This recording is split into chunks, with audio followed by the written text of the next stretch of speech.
श्याम रंग में रंग गई राधा, भूली सुध बुध सारी। राधा के मन में बस गए कुंज बिहारी।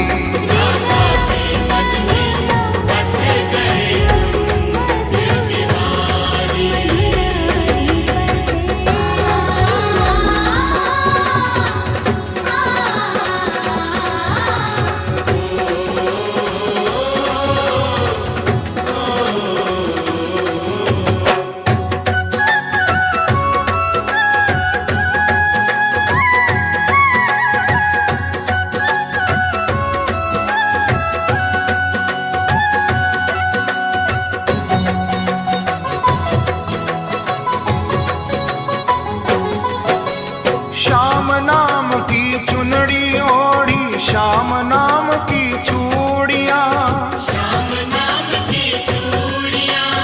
अंग अंग में श्याम समाए, मिट गई सारी दूर।